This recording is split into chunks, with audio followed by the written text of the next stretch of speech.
time to catch up with the Westcountry news.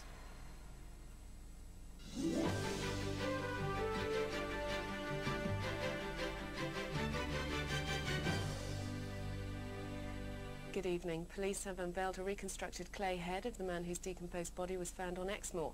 Scientists from Manchester and Glasgow recreated his face, but both teams came up with different images of what he may have looked like. Manfred Roxon has the details. Do you recognise this man? Probably in his early 30s and of Arab or Pakistani descent. If not, then how about these men? All these reconstructions are based on the man's own skull.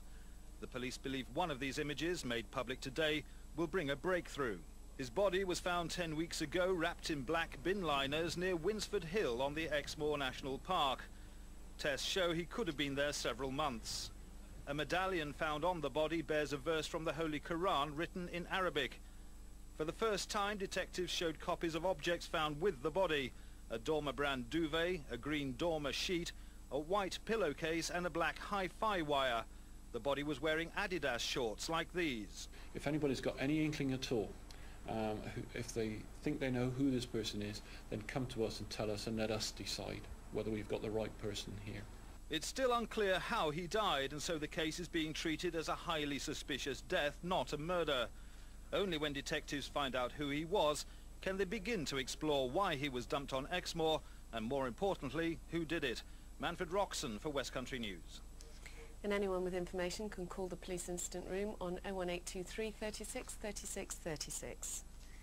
The family of a murdered Cornish farmer are offering a £10,000 reward to find his killer. Les Bate was found dead on the doorstep of his farmhouse in St Kew last month. Police believe he may have been killed when someone tried to steal his wallet, which contained a substantial amount of money. 5-year-old John Mark Riding, who flew to Australia for surgery to remove a brain tumour, is on his way back to Cornwall. There's renewed hope for his future, with his surgeon saying the operations bought him an extra few months of life. 90% of John Mark's malignant brain tumour was removed during a risky 6-hour operation. Now, despite the odds, his family are hoping for a miracle. He is a whole lot better now, I reckon, than he was when he first came here. We know exactly what we're dealing with. We've given him some time. Sure, we may not have cured him. I hope we might have, but we may not have. But we've bought him some time, and we've given him a chance to tolerate more therapy. Just hours before his long journey home to Redruth, John Mark's parents take the time out to thank the fundraisers who raised thousands of pounds to help save their son. We give thanks to a lot of people who donated money to John's Charity Trust Fund. We cannot thank people enough who did that. I mean, it was donated by everybody all over the world, I should imagine. A special thanks to everybody. When he returns, John Mark will head to Bristol for an intensive course of chemotherapy. That could buy John Mark even more precious time. Claire Manning for Westcountry News. Militant pensioners from across the West Country have been in Blackpool today fighting for fairer treatment from the government. The senior citizens were voicing their concerns over a number of issues, including pensions.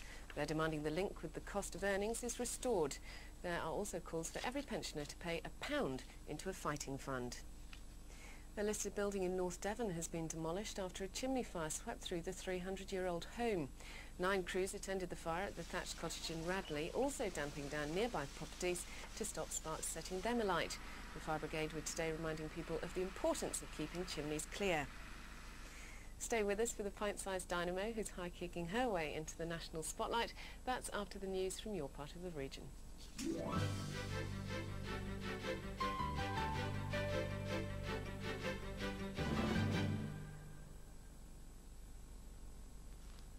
Good evening, here's the news from the East. Police have named the 16-year-old killed in a car crash near Tiverton at the weekend. James Birch from Wellington died after the car he was travelling in collided with another vehicle on the old A38 at Bolescombe on Sunday evening. Another passenger, also aged 16, remains in hospital in a stable condition. Vandals could have a bounty of £500 placed on them in Dorset's county town. A Dorchester councillor has made the proposal after a spate of attacks. The reward will be offered for information leading to a conviction. Several shops in Hardeyes Arcade have had windows smashed in recent weeks, and local playgrounds have also been targeted. More than a year after the foot and mouth crisis, the Samaritans are still working closely with the region's farming community. Calls to the charity from anxious farmers and their families rocketed during the outbreak, and a special campaign was launched to reach out to those in need. The Samaritans are the official charity of this year's Devon County Show, and volunteers will be on hand to explain more about their work with the rural community.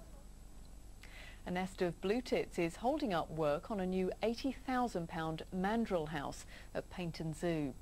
The would-be parents set up home in the heating unit, where their young duly hatched and can't be disturbed. Now work on the mandrill's new home has been postponed for 2 months until the birds have flown their nest. The new building will be used to breed mandrills. That's it, but please get in touch if you have a news story. I'll hand you back to the main studio, but for now, here's a quick look at our phone number. Welcome back. An 8-year-old girl from Exeter is proving she's not to be messed with. Sophie Bird is proving to be a natural at Taekwondo and seems determined to show that martial arts aren't just for the boys. After taking up the sport 2 years ago, she's been invited to train with one of the country's leading junior teams, the Silver Dragons. Well done to her. Anyway, that's it from me tonight. We'll have more news from the West Country in GMTV in the morning, but for myself and the rest of the late team here tonight, good night.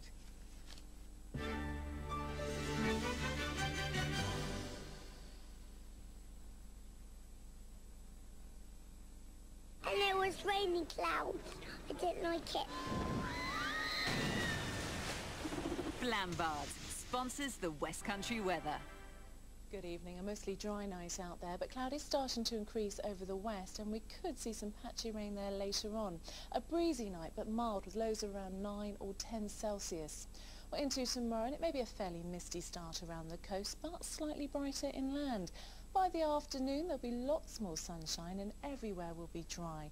Feeling nice and warm inland with highs around 18 Celsius, but a moderate southwesterly will keep the coast slightly cooler. Good night. Flambard sponsors the West Country weather. Go! Yeah, we've got them surrounded, sir. They're holed up across the road. The Pollen Count, sponsored by Benadryl, 1 a day. The downside to this better weather is higher pollen counts, keeping fairly low in more coastal areas, but as you'd expect, it will rise the further inland you go. Most areas tomorrow will see a count of 4, maybe even 5 in the east. The outlook, and there'll be no problem around the coast, but rising inland on Thursday and Friday.